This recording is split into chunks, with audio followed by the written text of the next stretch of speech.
quiero invitarles a abrir sus Biblias en el Evangelio según San Juan, en el capítulo 4, y vamos a leer unos versículos que son bastante, dijéramos, bastante conocidos, los hemos escuchado, los hemos oído, los hemos leído, quizás algunos los hemos estudiado, pero confío en el Señor que al leerlos puedan ser relevantes a lo que Dios está haciendo en medio de nosotros y el llamado que Dios nos está haciendo a cada uno para que hagamos su misión, su trabajo, su obra.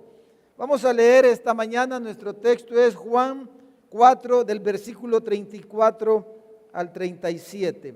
Evangelio según San Juan, capítulo 4, versículo 34 al 37.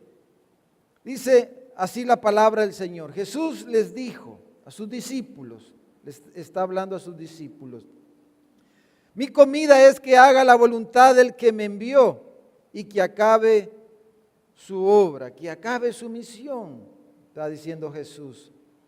¿No decís vosotros, aún faltan 4 meses para que llegue la siega? Y aquí os digo, alcen vuestros ojos y miren los campos, porque ya están blancos para la siega. Y el que siega recibe salario y recoge fruto para vida eterna, para que el que siembra goce juntamente con el que siega. Porque en esto es verdadero el dicho: uno es el que siembra y otro es el que siega. Hermanos, ahí está más o menos el contraste, ¿verdad? De los campos. Cuando los campos, hermanos, no están listos para cosechar, se ven verdecitos, así como ahí en la fotografía. Cuando los campos estaban listos para cosechar, se miraban blancos, como a su lado sería izquierdo, ¿verdad? A su lado izquierdo. Entonces Jesús, hermanos, le está hablando a sus discípulos. Es probable que en el momento en que Jesús le habla a sus discípulos, era más o menos diciembre o enero. Faltaban unos 4 meses antes que llegara la primavera, cuando era que se cultivaban los campos. O sea, en ese momento, hermanos, el grano había germinado y los campos estaban verdes como ese y no blancos, indicando que aún estaba, dijéramos, lejano el momento para la cosecha esperada. Ahora Jesús, hermanos, usa lo que Él tiene delante de sus ojos. Jesús usa esa imagen de ese campo verde quizás que tenían los discípulos delante, para mostrarle a ellos el estado distraído en que estaban sus corazones. Los discípulos se fijaban más en las apariencias, en lo superficial, pero ellos no se estaban fijando en lo importante, en lo trascendental. Recuerden, hermanos, lo que estaba ocurriendo aquí. Si ustedes ven el capítulo 4, versículo 8, ahí mismo Juan 4, versículo 8, miren lo que dice. Dice que sus discípulos habían ido a la ciudad a comprar comida, habían ido a buscar comida, y mientras tanto que ellos habían ido a la ciudad a buscar comida, Jesús había estado platicando con una mujer, la mujer samaritana le llamamos, una pecadora. Había tenido 5 maridos, con el que estaba no era su marido. Era una pecadora a la que él había estado ministrando, él había estado evangelizando mientras ellos andaban comprando la comida. Eran las 12 del mediodía cuando ocurrió esto. Tenían hambre los discípulos, tenían razón, ¿verdad, hermanos? Tenían apetito, ya pasaban las 12 y ellos se fueron corriendo a la ciudad a comprar comida, estaban hambrientos, pero Jesús se había quedado en el pozo con la mujer samaritana que estaba necesitada, y Él les había estado hablando acerca del Mesías, se había estado presentando delante de ella. Cuando ellos regresaron, que es el momento que acabamos de leer, Ellos se maravillaron, dice. Si usted mira los versículos anteriores del versículo 34 que leímos, en el versículo 32 Él les dijo: yo tengo una comida que comer que ustedes no saben. Entonces ellos decían: ¿le habrán traído comida? ¿Alguien le habrá dado de comer? Ellos estaban extrañados de que estuviera hablando con una mujer. Ellos estaban preocupados por todas estas cosas. Se maravillaron de que hablaba con una mujer. En el versículo 27 pueden ver eso. Pero no le hicieron, dice Jesús, las preguntas que deberían de haberles hecho ellos como discípulos de Jesús, como siervos de Dios, como parte del pueblo de Dios. No le preguntaron qué hablaba con ella o qué preguntas le hacían ella, sino se fijaron que era una mujer, se fijaron de que habían traído la comida y que Jesús nunca comía. Y le decían: Jesús, come, no has comido, ya van a ser la 1 quizás, o a saber qué horas ya era, después de las 12, ya había pasado mucho tiempo. Ellos estaban preocupados por eso. Los discípulos en el versículo 31 le rogaban, dice, que comiera, te va a dar gastritis, le decía, ¿verdad? Come, Jesús. Pero dice que Jesús les dijo: yo tengo una comida que comer que ustedes no saben. Jesús estaba hambriento, hermanos, de completar la misión de Dios. Jesús estaba hambriento de terminar la obra de Dios. Ellos estaban desintonizados, como decimos en buen salvadoreño, se estaban cortando varas. Ellos andaban perdidos, dijéramos, en el espacio. Ellos estaban desintonizados con el corazón de Jesús. Dice: yo tengo apetito, pero tengo hambre de hacer la misión de Dios, les dice Jesús. Jesús los reprende con sus palabras. Ustedes no ven, les está diciendo. Ustedes están ciegos.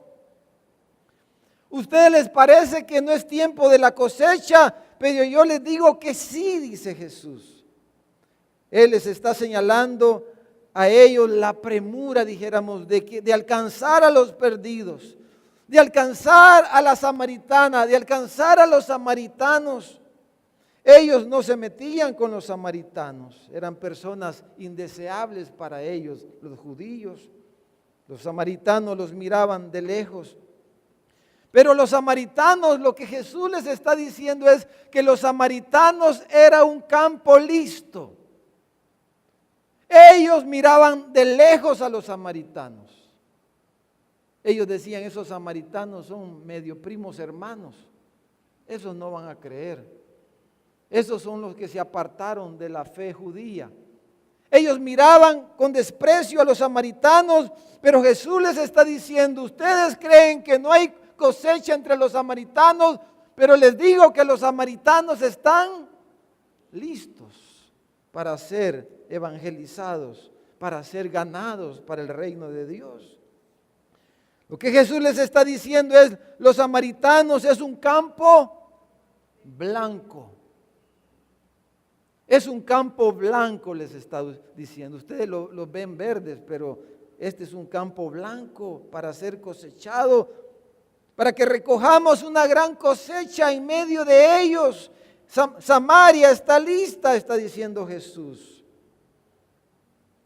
Ellos fueron a la ciudad a buscar alimentos en vez de ir a buscar a los perdidos. Mire el versículo 39. Dice que muchos de los samaritanos de aquella ciudad creyeron en él por la palabra de la mujer que daba testimonio diciendo: me dijo todo lo que he hecho. Entonces vinieron los samaritanos a él, a Jesús, y le rogaron que se quedase con ellos, y se quedó ahí 2 días, y creyeron muchos más por la palabra de él. Y decían a la mujer: ya no creemos solo por tu testimonio, pero ahora nosotros creemos porque hemos oído al Maestro, hemos oído al Mesías. Entonces podemos ver que los samaritanos era un campo listo para ser cosechado. Y hubo una gran cosecha ahí. campos blancos. Campos blancos. Ahora, ¿cómo podemos conectar lo que está pasando aquí con nosotros, hermanos? ¿Cómo podemos conectar esto con nosotros? Este momento de Jesús con sus discípulos. Por eso quiero hablarles esta mañana de un campo como estos que menciona Jesús aquí. Un campo no solo blanco, diría yo, hermanos, sino un campo blanquísimo. Fíjense bien, un campo, dígalo conmigo por favor, un campo blanquísimo. O sea, un campo que está listo para que nosotros levantemos una gran cosecha en medio de este campo. Luis Bush le llamó a este campo la ventana 414. La ventana 414 es el rango de edad entre los 4 y los 14 años. Esa es la ventana 414.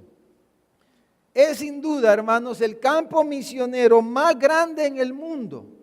La ventana 414. Entonces queremos hablar de este campo en este sermón. Este es un campo blanco, como los que Jesús está hablando aquí, como era Samaria para ellos. Hermanos, Dios quiere, Jesús quiere que descubramos sin duda que este es un campo que está listo para ser cosechado. Jesús nos está llamando a cada uno de nosotros a alzar nuestros ojos y ver este campo blanquísimo. Él nos está llamando a entrar en estas labores, a entrar en estos campos para que levantemos una gran cosecha en medio de este campo blanco. Amén, hermanos. Para que en los próximos años podamos levantar una gran cosecha en este campo para la gloria de Dios. La ventana 414. Luis Bush, hermanos, dijo y escribió lo siguiente. A finales del siglo pasado, dijo él, escribí en un folleto titulado La Ventana 1040. Él es Luis Bush. Y decía él, llegando a lo esencial de lo central, en los primeros años de este nuevo siglo, dice Luis Bush, estoy promoviendo un nuevo foco misional, la ventana 414. Aunque tiene un sentido diferente, esta ventana también puede ser llamada lo esencial de lo central. La ventana 1040 hace referencia a un marco geográfico, ¿verdad? Es toda esa región por la que estuvimos orando durante cantábamos, por la India, toda esa zona que es la zona donde menos cristianos, la zona más poblada quizás del mundo y donde menos cristianos hay. La ventana 1040 es una ventana geográfica, es una parte del globo. Pero dice él, la ventana 414 es, dice, una referencia a un marco no geográfico, sino es un marco demográfico. Demográfico. Son los niños, los jovencitos, los adolescentes le llamamos, que abarca 10 años, desde los 4 a los 14 años. Este folleto es un llamado urgente, dice Luis Bush, a considerar la importancia estratégica y el potencial que hay en los 1.2 billones de niños, niñas y jóvenes en la ventana 414. 1.2 billones de niños y niñas. Dice, este es un llamado, dice él, a abrir tu corazón y mente a la idea de alcanzar y levantar una nueva generación dentro de este vasto grupo de personas, una generación que pueda experimentar una transformación personal y que pueda ser movilizada como agente de transformación a través del mundo. Nuestra visión y esperanza es poder maximizar ese impacto de transformación mientras aún ellos son jóvenes y movilizarlos hacia un impacto continuo para el resto, en el resto de sus vidas, dice. Entonces dice, les invito a unirse a muchos otros quienes están haciendo un compromiso para cumplir con esta visión y hacer realidad esta esperanza, para maximizar el impacto de transformación en niños y jóvenes en la ventana 414. Dice él, debemos responder a los desafíos espirituales de estas edades, a los desafíos mentales, físicos, relacionales, económicos y sociales que enfrentan. Debemos también confrontar, dice, la pobreza que muchos de estos niños y niñas enfrentan, la escasez de oportunidades para que puedan ejercitar sus dones y para que alcancen su máximo potencial y puedan honrar a Dios, las nuevas generaciones, y engrandecer el reino de Cristo. Es crucial que los esfuerzos de la misión sean priorizados nuevamente y redirigidos hacia el grupo de los 4 a los 14 años de edad en todo el mundo, dice él. Esto requiere que seamos ampliamente conscientes de lo que está ocurriendo en las vidas de ellos, de nuestros niños y de nuestros jovencitos. Debemos también esforzarnos para comprender su naturaleza, cómo son los niños, cómo piensan, cómo sienten, y los medios esenciales para criarlos. Solo con este tipo de conciencia informada seremos capaces de llegar a ellos, modelarlos y levantarlos para que transformen el mundo. La ventana 414 es la próxima generación, amados hermanos. Entonces yo le puse a este mensaje ese título: ¿dónde está tu hijo? Hermano, yo no tengo hijo, dirá alguien. Soy soltero. Yo tengo problemas y no pude tener hijos. Dios no nos dio hijos en nuestro hogar. Hermano, yo ya ni tengo hijos, ya están grandotes y ellos ya hicieron sus vidas, pero ni me visitan siquiera. Yo no tengo hijos. Bueno, esta pregunta la podemos dirigir en varias direcciones. No la podemos hacer nosotros mismos con nuestro cónyuge. Hija, esposa, ¿dónde está nuestro hijo? ¿Dónde están o esposo, ¿dónde están nuestros hijos?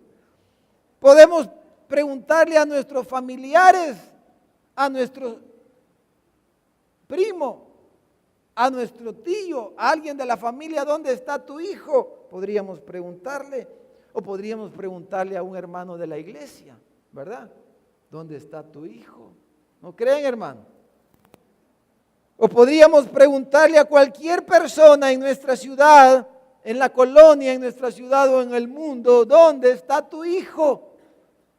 ¿Dónde está esa ventana? ¿Dónde está ese campo blanco? ¿Dónde está? ¿Dónde está?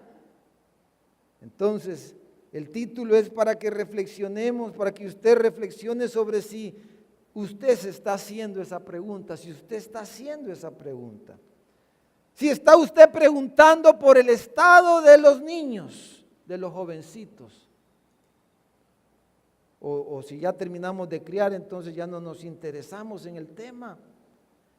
¿Está usted involucrado de alguna manera con las nuevas generaciones? Esa es la pregunta que está detrás de ¿dónde está tu hijo? ¿Está usted involucrado con las nuevas generaciones? Y sobre todo, ¿de qué manera y cómo usted está contribuyendo? ¿Cómo puede contribuir de alguna forma para alcanzarlos con el evangelio de nuestro Señor Jesucristo? Porque Él nos dice, alcen los ojos y miren los campos y vean esos campos que están blancos, y este es un campo blanco. Los niños y las niñas son campos blancos. Mire este video, por favor.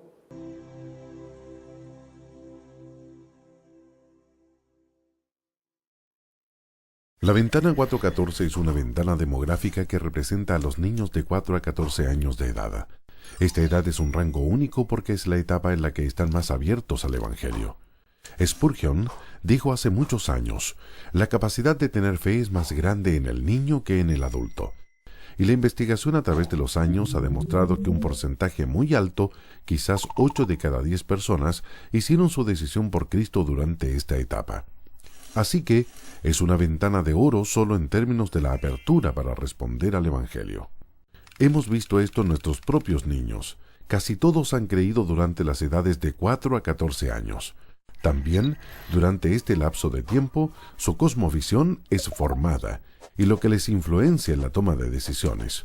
Al final de este periodo, su cosmovisión ya estará formada y establecida. Así que por esto es tan importante. Este es un grupo etario donde son más sensibles al Evangelio. Su forma de pensar se forma durante estos años y están dispuestos a recibir cualquier clase de opiniones e ideas. Por lo tanto, es hora de asegurarnos de que las ideas que están recibiendo van a ser útiles para que puedan servir a Dios más allá de los 14 años de edad.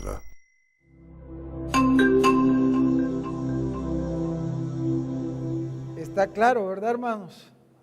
Lo que pasa en esas edades, según las investigaciones, las estadísticas, 7 u 8 de cada creyente hicieron una decisión por Cristo en esas edades, entre los 4 y los 14 años. Es un campo blanco, es un campo blanquísimo. Es cuando las personas están más dispuestas, están más abiertas. Los niños en esas edades es cuando ellos están más dispuestos, más abiertos. Ahora, esta pregunta es mejor hacérsela en estos primeros años a alguien. ¿Dónde está tu hijo? No como muchos equivocadamente la han hecho hasta que ya están grandes los muchachos, los hipotes, ya cuando son adultos, cuando muchos de ellos han complicado sus vidas, se han involucrado en vicios. Nunca es tarde, dice el dicho, y es cierto. Pero es mejor hacer la pregunta cuando están en estas edades, que cuando ya han fracasado en muchas maneras las personas. Los niños a temprana edad pueden superar casi cualquier cosa, hermano, ¿no es cierto? Con un poco de ayuda, cualquier deficiencia. Y como ya hemos visto, es la ventana de oro, es la ventana de edad cuando están más dispuestos a creer y a recibir y a creer el Evangelio de nuestro Señor Jesucristo. Es una gran oportunidad que tenemos. Pero estas edades son cuando es más fácil ayudarles. Por ejemplo, hermanos, el famoso problema que encontramos hoy en los colegios. Por ejemplo, el problema que se le llama el TDAH, ¿verdad? El problema de déficit de atención con todas sus ramificaciones. Según las estadísticas, el 20% de los niños, esas son las estadísticas que tenemos nosotros en la escuela aquí también, 20% de los niños tienen ese problema hoy día, problema del déficit de atención con sus diferentes aspectos, 20%. Hace años atrás se pensaba, de hecho ni se identificaba este tipo de problema, y no había técnicas o maneras, medicamentos y formas de ayudarle tan efectivamente como hoy día. Pero un niño con problemas serios de déficit de atención hoy día puede ser ayudado de diferentes maneras para que él supere este problema, pero en esas edades ya más grandes es sumamente difícil. Cuando pasa ese rango de edad, ese problema es más difícil superarlo, pero en esas edades se puede ayudar. A los niños, ayudar a los niños es preventivo. Servirles, formar, dedicarnos y invertir en los niños es preventivo, es mucho más barato que tratar de restaurar o rehabilitar a una persona adulta, cuando a veces es casi imposible. Esta ventana 414 es una ventana de grandes oportunidades para nuestra labor misional y la tenemos al alcance de nuestra mano todo el tiempo, hermanos. Marlene Lefebvre, una escritora y maestra de estilos de aprendizaje, cuenta una historia en su libro Los estilos de aprendizaje. Ella cuenta la historia que en una conferencia para maestros de escuela dominical había un anciano ahí que ella nunca había visto. Dice Dice literalmente así la historia. El anciano dice, curtido por el sol. No parecía ser el participante típico de un seminario de escuela dominical. Estuvo sentado todo el día mientras yo me ocupaba con los demás en la enseñanza sobre estilos de aprendizaje. No lo vi tomar notas ni participar en alguno de los grupos de debate. Solamente estuvo sentado en su asiento. Aún después de terminar la reunión, siguió sentado hasta que todos terminaron de conversar conmigo. Entonces se levantó y al acercarse a mí, señaló con el dedo directamente a mi rostro, con voz airada y con lágrimas en los ojos, me dijo: maestra, si alguien me hubiera dicho cuando yo era niño que Dios me hizo con mente sana, yo habría hecho algo por mi Jesús. Y dice ella, se dio vuelta y salió, dejándome con lágrimas en los ojos. ¿Cuántas personas adultas hoy día podrían haber tenido vidas más provechosas? Hubieran tenido vidas diferentes si cuando eran niños alguien les hubiera ayudado, alguien sobre todo les hubiera presentado a Jesús y lo hubieran conocido como su Salvador personal. ¿Cómo sus vidas podrían haber sido transformadas por el Evangelio, por el poder de Dios? Y como decía el video, en esas edades se forma la cosmovisión, la manera en que vemos el mundo, la realidad, cómo concebimos la realidad. Hermanos, esa es la función central de la educación cristiana. No solo evangelizar a los niños. Eso lo podemos hacer de diferentes maneras, pero la educación cristiana escolar, su objetivo central es formar la cosmovisión, formar la mente, darle la mente de Cristo a los niños. Es una mentira del diablo decir, en la escuela le van a enseñar matemáticas y las demás cosas y yo le voy a dar lo espiritual en mi casa. Eso es una mentira del diablo, eso no es así. El maestro inconverso que está en el aula enseñando a su hijo, a los niños, ¿qué cosmovisión le va a dar ese maestro, esa maestra que no conoce a Dios, que no conoce a Jesús? ¿Qué visión del mundo le va a dar una persona a ese niño que está en el aula desde temprana edad, desde preescolar, que está oyendo y está viendo el ejemplo de ese maestro, de esa maestra que no conoce a Jesús? Le está dando una visión del mundo equivocada. Le está dando un ejemplo indebido, seguramente. En el Salmo 78, si me acompañan hermanos, el Salmo 78, es un salmo de Asaf y es un recordatorio de esto que estamos hablando a la nación de Israel, el Salmo 78. Leamos los primeros 8 versículos. Dice: escucha, pueblo mío, escucha mi ley. Inclinad vuestro oído a las palabras de mi boca. Abriré mi boca en proverbios. Hablaré cosas escondidas desde tiempos antiguos, las cuales hemos oído y entendido, que nuestros padres nos las contaron. No las encubriremos a sus hijos. Dice, contando a la generación venidera, la Ventana 4:14, las alabanzas de Jehová y su potencia y las maravillas que hizo. Dice, no le vamos a encubrir las maravillas de nuestro Dios, al contrario, se las vamos a enseñar. Versículo 5 dice, Él estableció testimonio en Jacob y puso ley en Israel, la cual mandó a nuestros padres que la notificasen a sus hijos. Es un mandamiento, es la gran comisión, es parte de la gran comisión. Dice, para que lo sepa la generación venidera y los hijos que nacerán y los que se levantarán lo cuenten a sus hijos. O sea, de generación a generación celebraremos sus obras, dice el Salmo, a fin de que pongan en Dios su confianza y no se olviden de las obras de Dios, que guarden sus mandamientos y no sean como sus padres, dice, generación contumaz y rebelde, generación que no dispuso su corazón, ni fue fiel para con Dios su espíritu.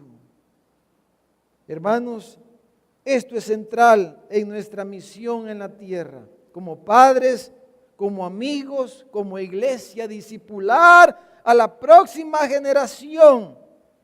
Ese es el mandato que tenemos aquí en el Salmo 78. Esto dice nuestro texto que tendrá efectos y beneficios incalculables en la vida de la nueva generación, de la próxima generación. Por ejemplo, en el versículo 6 dice que ellos serán una generación entendida, o sea, van a ser inteligentes. Claro, si conocen la verdad de Dios, van a ser inteligentes, van a ser sabios. Lo contrario a eso es la necedad y la insensatez. Pero si nosotros evangelizamos, y no solo eso, sino que formamos la mente, les transmitimos la verdad de Dios, los misterios de Dios, todo lo que menciona aquí el Salmo 78.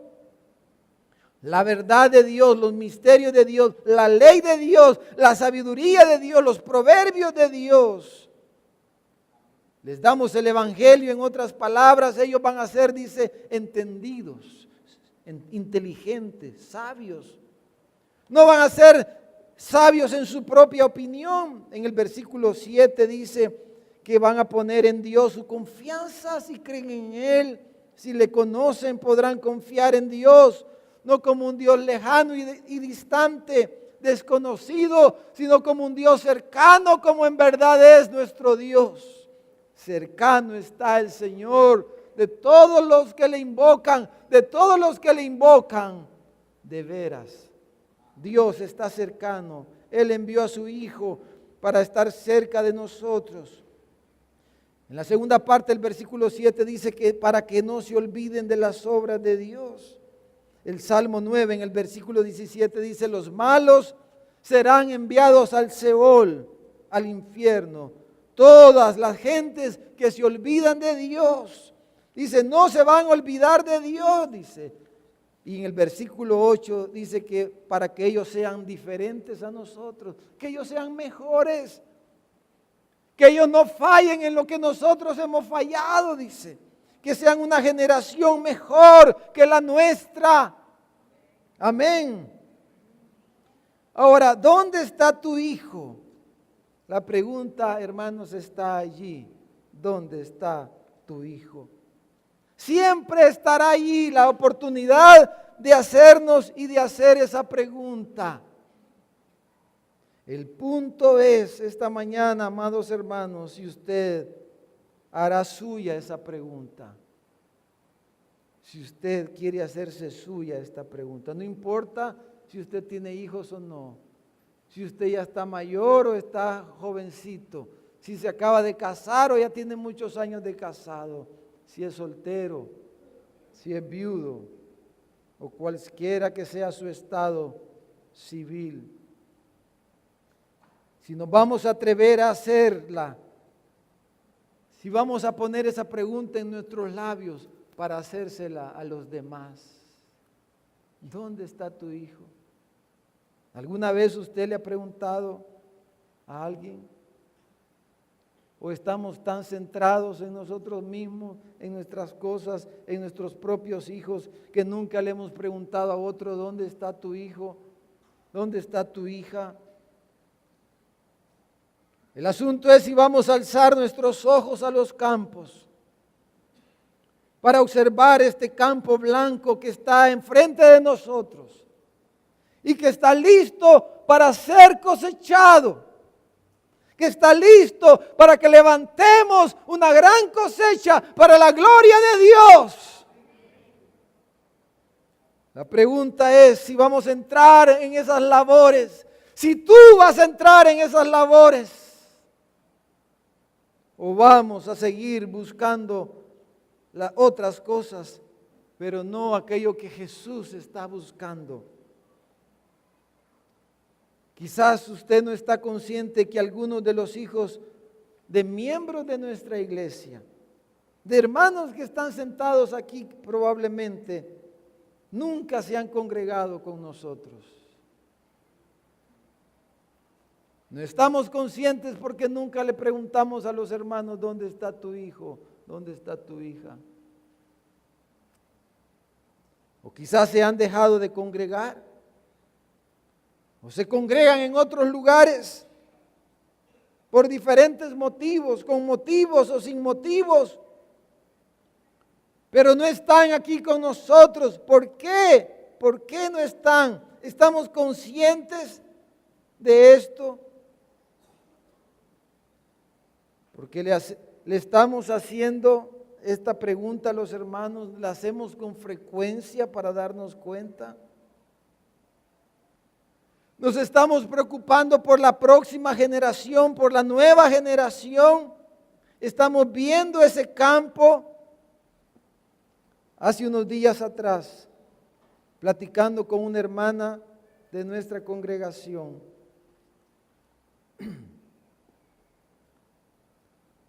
le hice la pregunta esta: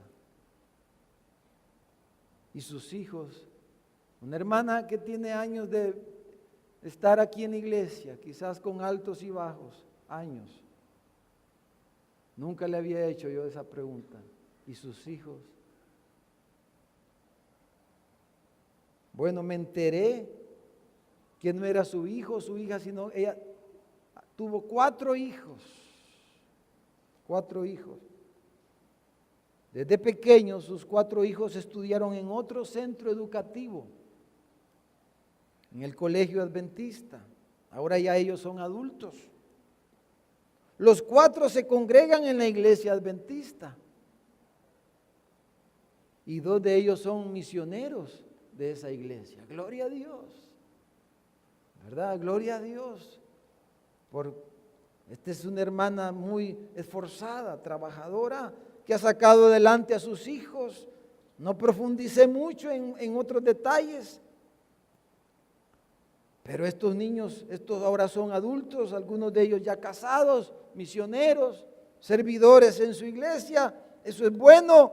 Esta es una historia positiva de la gracia de Dios, del fruto de una mamá que trabajó, se esforzó y Dios le ha ayudado, y ver a sus hijos en los caminos del Señor. Pero me quedó la pregunta: ¿qué pasó? ¿Qué pasó? ¿Pudimos haberlos discipulado nosotros? Si tenemos un colegio, ¿por qué no estudiaron aquí? La primera pregunta que dirá algo es que muy caro. Eso es lo primero que va a decir alguien, que no tenía dinero para eso. Sí, esas respuestas son fáciles y son triviales, hermano. Esas son las respuestas con las que evadimos nuestra responsabilidad y con las que nos justificamos tomar el camino más fácil, que nunca es el camino mejor ni el camino del Señor. El camino del Señor siempre es angosto y es estrecho, es difícil. Pero yo me pregunté después, ¿por qué no le hicimos esta pregunta antes? Alguien se lo habrá hecho antes, hace 20 años, 15 años, no sé. Alguien se la habrá hecho a esta hermana. ¿Por qué no se la hice yo antes? ¿Se la habrá hecho a alguien de nuestra iglesia? ¿Algún hermano, alguna hermana le habrá hecho esta pregunta? Quizás alguien la pudiera criticar, otros pudiéramos alabarla o criticarnos a nosotros mismos porque no fuimos parte de ese discipulado. Pero no se trata de eso. Se trata de que ahora nos preguntemos: ¿qué podemos hacer nosotros? ¿Qué puedo hacer más? ¿No creen, hermanos? ¿Cómo lo podemos hacer mejor? ¿Cómo puedo ser parte? ¿Cómo nos involucramos en esta tarea? ¿Qué más podemos hacer para levantar una cosecha en esta generación? Hermanos amados, es mi oración que podamos invertir una cantidad considerable del presupuesto de la iglesia en los años futuros en el ministerio de niños y jóvenes de nuestra iglesia, en el futuro cercano. Gracias al Señor por todos ustedes, muchos de ustedes que a través de los años han contribuido, han servido sacrificialmente en semana a semana para servir en las aulas. Ahora mismo hay más de 20 hermanos afuera sirviendo en las aulas, mientras nosotros estamos aquí, que se prepararon, se desvelaron, oraron para estar en las aulas. ¡Gloria a Dios! Por esos hermanos y por aquellos de ustedes que semana a semana sacrificialmente han servido en generación venidera con los jóvenes. Gracias a los que han contribuido a través de los años para darle refrigerio a nuestros niños en las aulas, culto tras culto, domingo tras domingo, miércoles tras miércoles. Pero ¿alguna vez usted se ha preguntado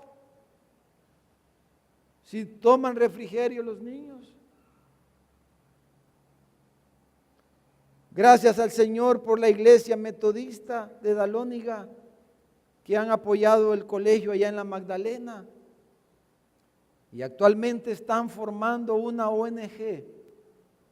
Han formado una ONG en Estados Unidos para levantar fondos allá ellos.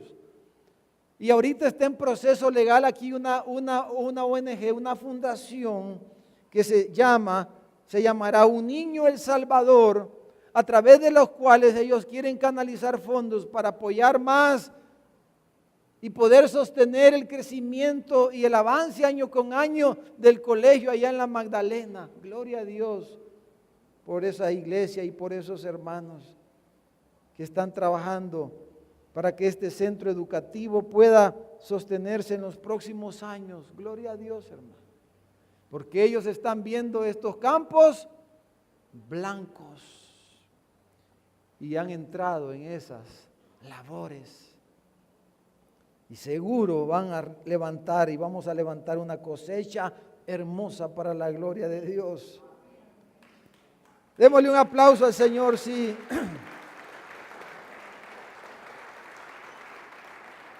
Pero hermano, oro también que podamos iniciar un programa de padrinos para el colegio Bellos Momentos aquí en Santana y ofrecer ayuda a familias que no tienen la capacidad económica y así sus hijos puedan recibir educación cristiana,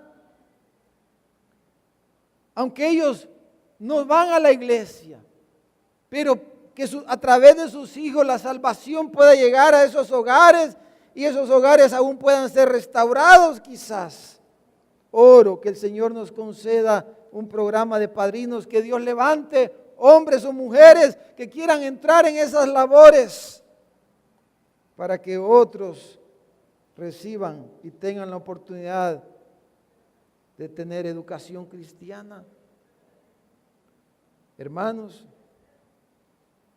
oro al Señor también que nos conceda levantar fondos para aumentar nuestro programa de becas aquí en la Escuela Cristiana Oasis.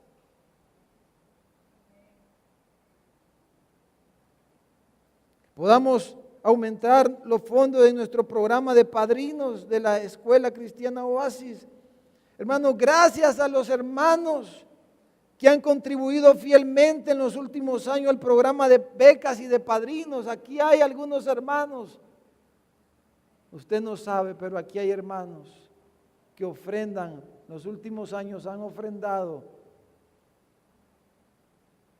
para que niños, padres reciban una ayuda con lo cual pueden completar los gastos para que sus hijos estudien aquí en la Escuela Oasis. No solo se trata de mis hijos, no solo se trata de sus hijos, se trata de la nueva generación, de la próxima generación, de que tenemos un llamado, un mandato de parte de Dios, y Él nos está diciendo: alcen los ojos a los campos y véanlos listos y entren a esas labores, para que se levante una cosecha en medio de ellos. Gracias a estos hermanos. Esperamos, hermanos, hemos estado hablando de renovar las instalaciones de la parvularia en los próximos años. Algo nuevo, algo idóneo para los niños. Ay, hermano, mi niño ya va a estar grande. Esperamos renovar las instalaciones de la parvularia en los próximos años y hacer algo hermoso para nuestros niños y los niños de nuestra iglesia. Hermanos, que la escuela, yo oro que la escuela pueda ayudar a otros colegios cristianos en nuestra ciudad y en cualquier otro lugar para mejorar sus habilidades sobre la enseñanza escolar cristiana. Yo oro por esas cosas y le digo, Señor, concédenos ver y que seamos entendidos, Señor. Si tú nos has permitido trabajar en estas cosas, Señor, pero que toda la iglesia, ya que tú nos has dado estos ministerios, esta oportunidad, Señor, que lo hagamos con mayor conciencia de lo que tú estás viendo, de lo que tú quieres hacer, hermanos. Y cuando el Señor nos llame a su presencia, hermano, que usted y yo no nos vayamos afligidos por lo que dejamos atrás, sino que nos vayamos como aquellos que dicen, misión cumplida. Dejamos atrás una generación mejor que la nuestra. Mejor que la nuestra, para la gloria del Señor. Señor, puedo ir a casa y ir contigo y descansar contigo por toda la eternidad. Le damos un aplauso al Señor, hermano, esta mañana.